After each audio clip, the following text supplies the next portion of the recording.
Thank you so much, Emily, for being on the podcast. I'm really excited to talk to you. You've gotten to do something that I think a lot of marketing directors only dream about or maybe have nightmares about. We'll learn after we talk to you.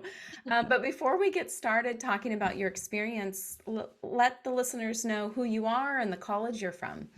Sure. My name is Emily Zimmer, and I'm with Dakota County Technical College and Inver Hills Community College. And with the colleges, I serve as the marketing project manager. My role largely consists of the public relations piece of our house, and then also a lot of event planning, so graduations. And so this, what we'll be talking about, kind of fell into two of my primary roles. Great. And where are you located? Where in the country are you? Oh, yes. We're in Rosemount, Minnesota, which is just southeast of the Twin Cities, so Minneapolis and St. Paul. Excellent.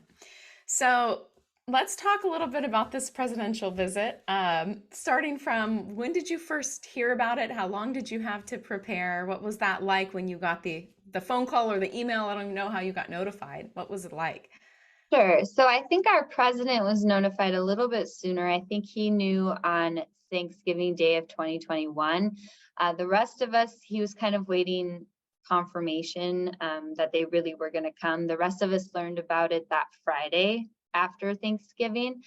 We traditionally have that day off. So we all got the phone call and we all thought the worst because we just, that's one of those things, but it ended up being a super exciting opportunity to host the President of the United States. He was coming that Tuesday. I think that was November 30th. So we had about 4 days to turn this all around.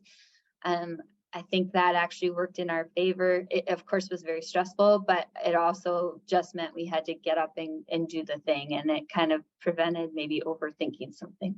So it's like Happy Thanksgiving. The President of the United States will be here Monday. Yeah, that was exactly how it went. Do you know why it was such short notice? Is this purposeful on their part? Yeah, I think it is his schedule, especially for this sort of thing. So he came to unroll the Bipartisan Infrastructure Bill that had recently been passed, and it was kind of his hallmark speech for that piece of legislation, which was a pretty major accomplishment. But it can be usurped by any number of global things that happen. And so they do, with his planning, come in fast and kind of get out fast, just because I think it's the nature of how they work. Based on the way that the White House communications staff and the Secret Service operated, I would say that this was very much their traditional way they plan and come into places for an event. And why did they choose your college? Yeah, that's a great question. So we at the colleges have maintained really good relationships with our Congress people. Before it was Jason Lewis, and now it's Representative Angie Craig. And we've done a number of visits with her office, including some bipartisan, where we've had other people. We had someone from Michigan, and I'm blanking on his name right now, come in, but we've done a lot of visits with them and showed off what our colleges do. And so she had actually recommended our college because we do have programs that were related to this piece of legislation. There was a considerable amount of money in this for education and training. We provide that education and training, so we were selected to because of that and her relationship with the White House and then us. So this is where those relationships, really pay off. This is why you have relationships with your Congress people and have government relations people on campus doing that. So yeah, absolutely. And I mean, it kind of usurps your wildest dreams. We never could have imagined that it would end up in this, but it's been a really great relationship that we, will always hopefully maintain, whether it yields this sort of visit or not, because it benefits our students. It really does. So you got this call, and now the president's coming, so it's game on. What happened from that point? What did you have to do? What were some things you had to think of or plan for? What did that entail? It was a little bit of a whirlwind. So the first step was that we met with our local Secret Service agent and then the kind of the lead White House communication staff and the lead White House events planning staff. They came in that Friday and they kind of gave our team the lay of the land, like how this was going to go, what they were looking for, the process.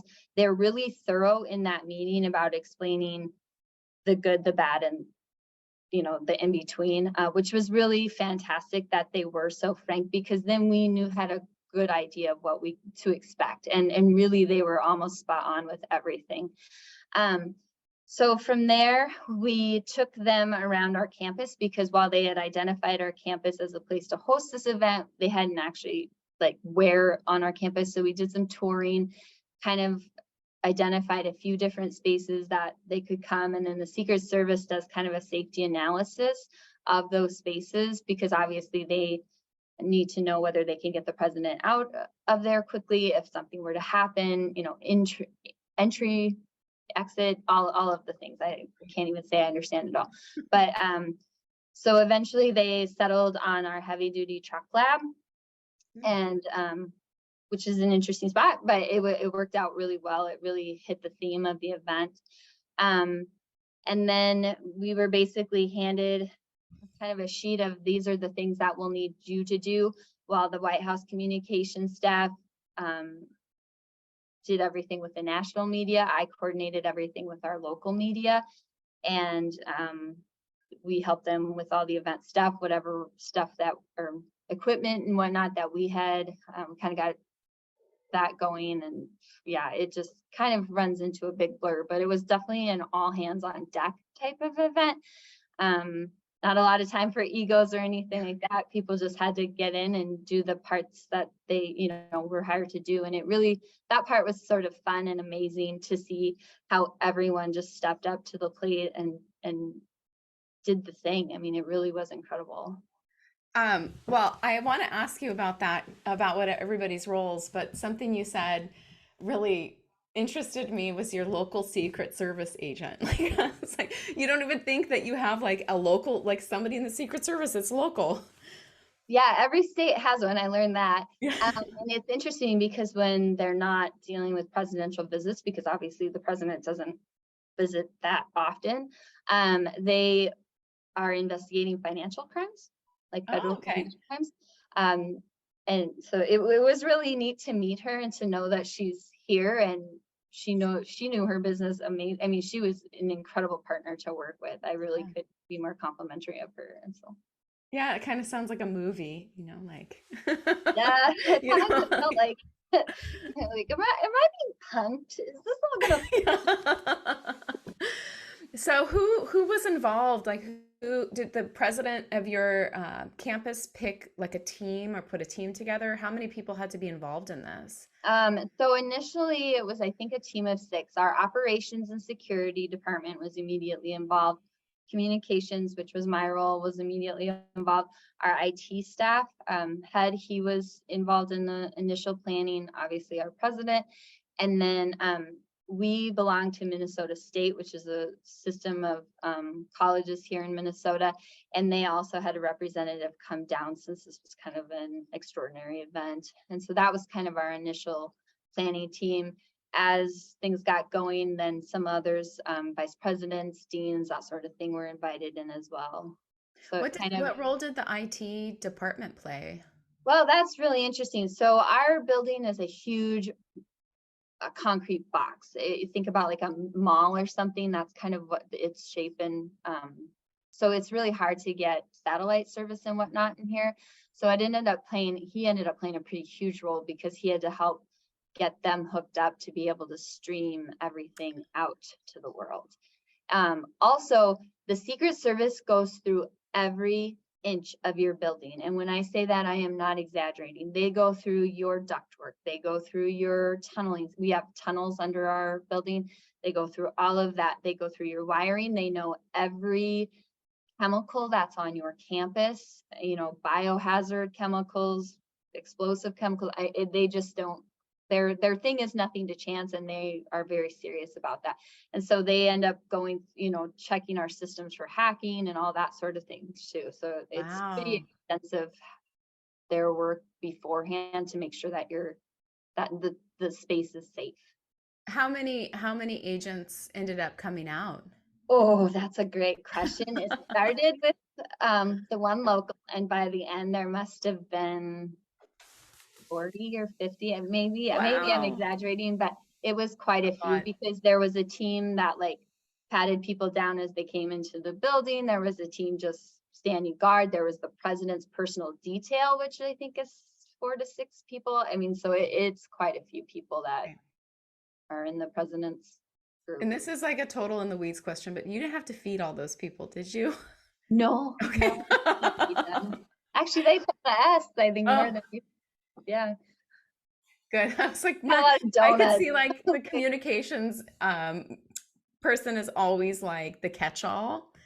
And I was imagining like you having to run out and get sandwiches and like, thank goodness you didn't have to do that on top of everything else. Oh, it's true. Usually in our work, that is kind of how it falls. But no, they were pretty Yeah. self-sufficient. They try to make it, and they told us this when they came in. They try to make it a positive experience. Like, Yeah. everyone that we met was super friendly. As soon as we had questions, like if I would walk down there with a question, they would stop what they were doing. And I mean, that has to be a super stressful experience for them as well, coming in and trying to put this together in such a short time frame. But they were always very accommodating, super kind. For that, their professionalism was just off the charts, which you would expect from the highest office in the land. But to experience it really was an honor, because they were fantastic. Yeah. Well, then they have to be. I mean, this is the most important figurehead in our nation, right? And then I can't imagine how stressful their jobs are, especially when there's just such little notice to have to make all these decisions and make sure your building's safe and everything's set up and it's professional and news media is accommodated. It's major. So you got your notification, you got your team together, everybody had a role to play. Um, Leading up to the event, what were the things that you in particular were doing to support it? So the two primary buckets that mine were to make sure that they had what they needed to get the event going. So to bring the stage in and that sort of stuff. Me and the operations crew worked closely with them just to make sure they had everything they needed. Our second kind of, and this became the primary, was then communicating with our students, faculty, and staff about the day, and then also the local media. We weren't allowed to let our campus community know that he was coming until after it had been put on his official schedule, and that happened early Monday morning. Mm. And we ended up our president decided in the end to cancel classes for that day, because we are in one contiguous building, and the security considerations just got to be a lot. It would have been a very disruptive day. So he just kind of decided to call it a wash. And so communicating that with our students and in a timely manner, as well as our faculty and staff, so that they could kind of roll over for those who had labs and stuff like that. So that was a big lift. And then trying to get the local media's questions answered, make sure that they had access if they needed it, that sort of So thing. you weren't able to tell your campus until the day of the event? The day before. Oh, The the day event before. was Tuesday, we Okay. put out messaging on Monday morning. Okay. I was like, wow. So they did have a day to make sure they received it. And then is that when you told the media as well? Yeah, so the White House sent out an official press notification. I think they actually ended up sending it out late Sunday night, because it did make the papers early on Monday, but our communication kind of followed Okay. their lead. Great. So you're now set up for the event. It's Tuesday. Tell me what that was like. How many people were there? And then what was your role on Tuesday? Yeah, so we had a couple hundred people. Most of the Minnesota delegation government delegation was here. We had both senators, Angie Craig, most, well, I don't know if I should say most, but many of our Congress people, some of our local dignitaries, the Rosemount mayor, some of those folks came in. We had quite a few of our business partners, especially those in the transportation and industries. And then we were also able to bring our student senate in as guests, as well as some of the students who would have normally been in class that day in that lab, just so they could see, you know, why their lives had been upended like this. And then a few faculty that were in that area, it was kind of decided to let them have that. And then our VPs and the president and whatnot. My primary role that day ended up actually being social media, making sure that we were getting the day out there to the public. We had a photographer on staff, and then we had our social media person, and I kind of played back up to both of those roles, so just to make sure that everything was getting out. And yeah, good stuff going. It was really fun. Yeah. And how was it working with the White House communications team? They were really, really great. I actually had a total I had several fangirl moments over the whatever. I got to actually sit down with the president's speechwriter because they like to add local flair to the to his speech. And so they were asking all these questions, and he wanted to tell a joke about kind of a local transportation pain point. And we've got this awful train crossing. And so I had said, you know, people will laugh at this. And it actually got into the president's speech. And I had told kids about it. So my husband was like, they went crazy when the president told your joke. And I was like, but I totally fangirled over the president's speechwriter. And then Jen Pataki was also on our campus, and we all kind of were like, oh. Wow. I mean, how many people can say that they wrote a joke for the president of the United States? Like, Yeah. that's pretty incredible. You have to put that on your LinkedIn profile. I don't know how to do that, but I've thought about it, because it's like my husband and children probably are like, come on, just drop it now. But it was cool. It was really neat. If you ever play like two truths and a lie, like people will think that's your lie. Yeah. That's like, I actually might take that as my lie because it's pretty cool. That's awesome. Wow, what a great opportunity too to see kind of how all of this is made and the people that support, you know, a dignitary and their specialized roles are pretty incredible. Yeah, they were such a neat group of people, and it was really interesting to hear about their lives, because I mean, you know, like that, I was like, do you have families? And they tend to be in those roles for 18 months. They do them in like rotations, especially the Secret Service folks. So that, because it is so overwhelming, you're at his, you know, your Thanksgiving is never going to be yours while you're working for the president. And so it was really interesting to hear their perspective. And, you know, they're really doing our country a service, as much as, you know, whatever party's in, you might want to think one way or the other. These folks are there to do the work of the government, and they really did, you know, it was neat to work with them and to see them in action. Now, your college is located in like a purple area of the state and the country. So I'm sure not everybody was thrilled or supportive of the president being there. Did you have any protesters? And if you did, how was that handled? Yeah, so we had what we affectionately called a free speech area outside of campus, and it was right along the major corridor in which he was driving up. So people got to see the limo come in, but they were cordoned off into like a designated area. The event was by invite only, so you weren't, you know, we didn't get any in our building, but we did have a number of protesters come. It was interesting. There were several different groups, and not all, you know, like very different in their wants or, you know, why they were upset with the president. And so it was really interesting to see.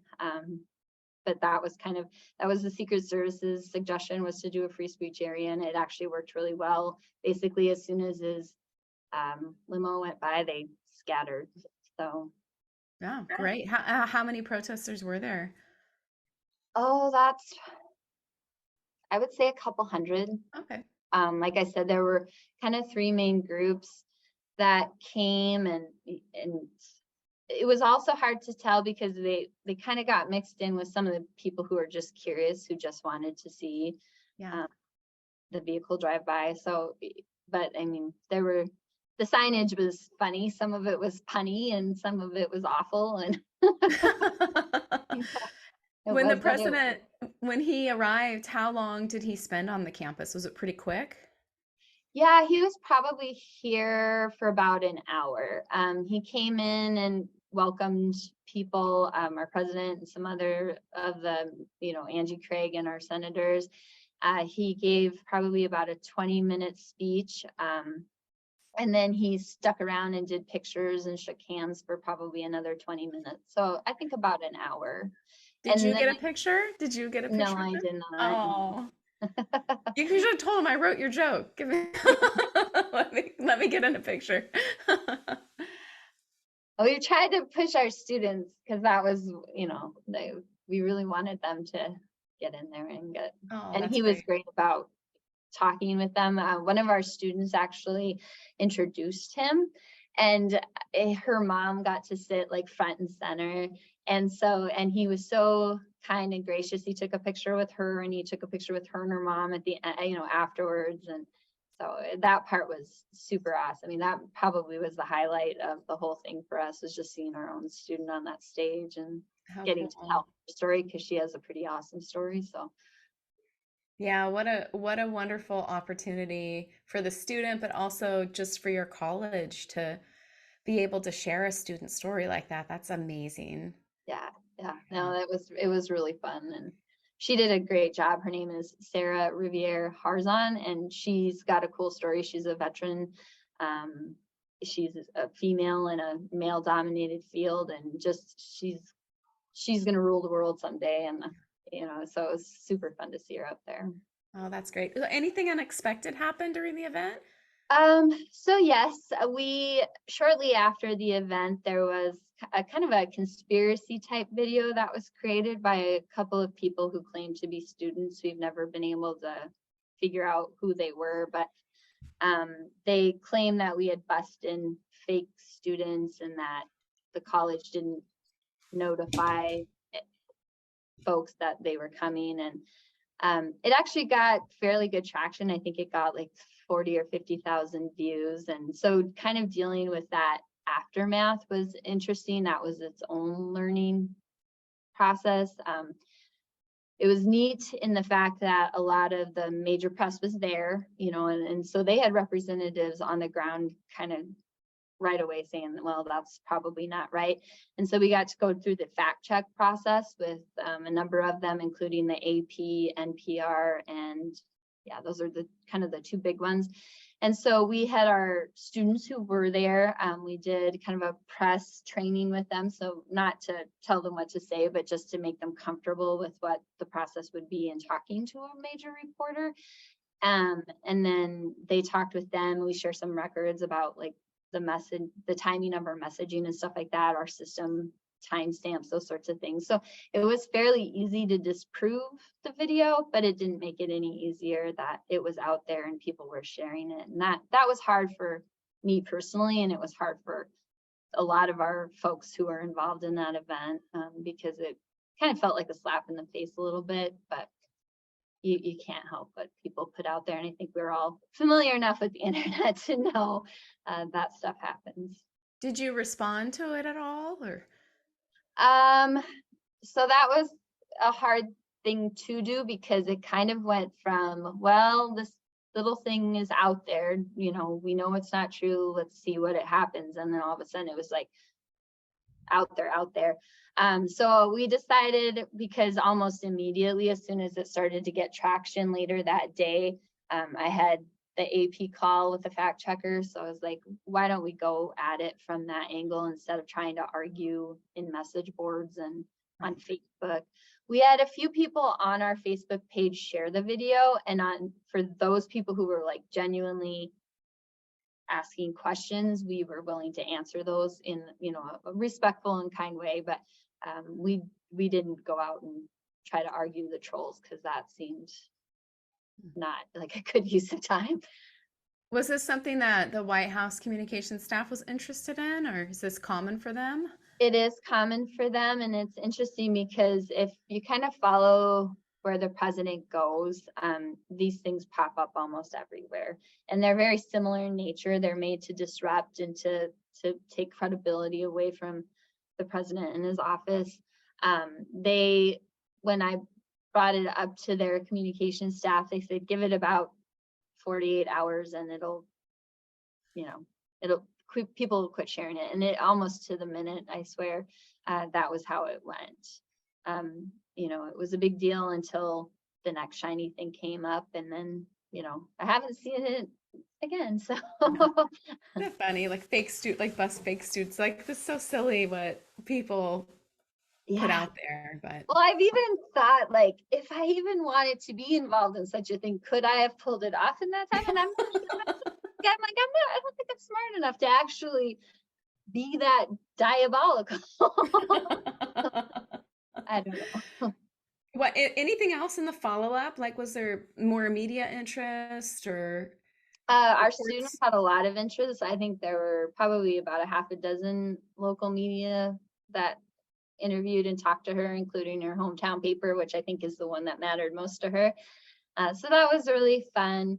And then just going back to normal, it was weird because that next day I had a full slate of meetings back to, the normal campus rigmarole. And I was just like, what is happening? It's just kind of funny. And I had talked to some of the others that were heavily involved in the planning and execution, and they kind of had that same sense, like your world just totally got ended, and now you're expected to go right back to the normal stuff. So that was fun. Yeah, it's kind of like Christmas, like all the planning. It goes by fast, and then it's over.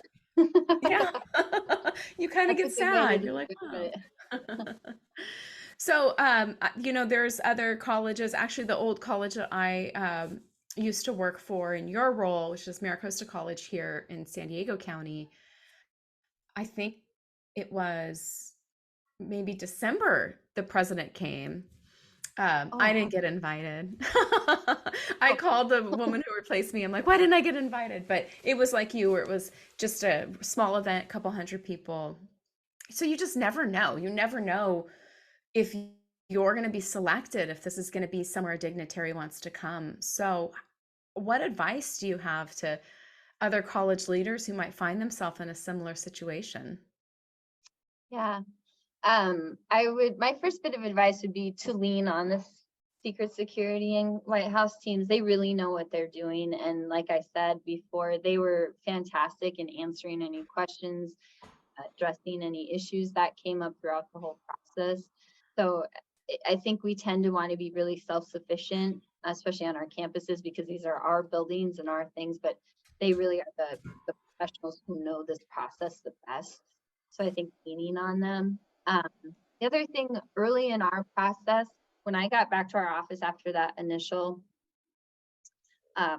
meeting, I kind of took a deep breath and I was like, what do we need to get, to make it through this? And I sat down and I kind of created a timeline of at least our office and what we were going to need to do and what it would look like.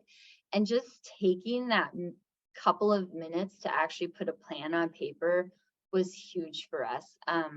I shared it with our president and some of the others, and I think it was helpful for them because they had an idea of when we needed to have like communications ready, when, even in terms of putting the event stuff together with the stage and all that stuff, when that process needed to be complete with. And it just really helped to put it on paper so everyone could see exactly how the process was going to play out.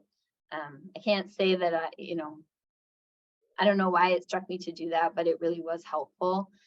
And then rely on your team. That was probably the proudest part of the whole thing for me, was just seeing how well our team came together to put it together. We're like any college, you have your like territorial silos and whatever, but when push came to shove, everyone came together and just made it happen. And I really was immensely proud of our institution for making it go down. And then I'm a maximizer, so it's hard for me to necessarily stop and enjoy things, especially because after an event, I'll always be like, we could have done this and this and this. But when I got home, my husband said, was it fun? And I'm like, it was fun.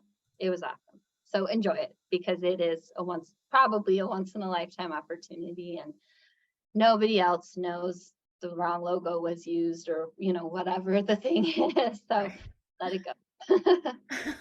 So you would do it again if you got the call? Yes, I would. Yes, without a doubt. Because I do know the things I would do slightly differently. And yeah. Well, great. Actually, Well, we were in DC recently, and I was like, I wonder if I could work here. yeah. We're not moving to DC, but What a I cool geek job. out. I bet you could. They'd remember working with you. Oh, I hope so. Well, what an amazing experience. I am jealous, but happy for you that you got to do something so extraordinary and play a role and something really important to your students and to your community. It's a really amazing opportunity. Yeah, it was so fun. Yeah. Thank you. Well, anything else you want to share? Any words of wisdom, or you think we covered it all? I think we got it. All right. Well, great job. If anybody wants to see pictures, do you still have them up, or can they go Yeah, to your... absolutely. They're on our Flickr account, off of our thing. I can send you a link if you want me to. Oh, that'd be great. Send me the link and I'll put it in our show notes. And that way, if anyone's interested in seeing your campus and what the event was like, they can poke on over to your Flickr. I think I'll go as well. Yeah, absolutely. I can do that. Well, thank you so much for joining me, and congratulations. Yeah, thanks for having me. This was great. Great.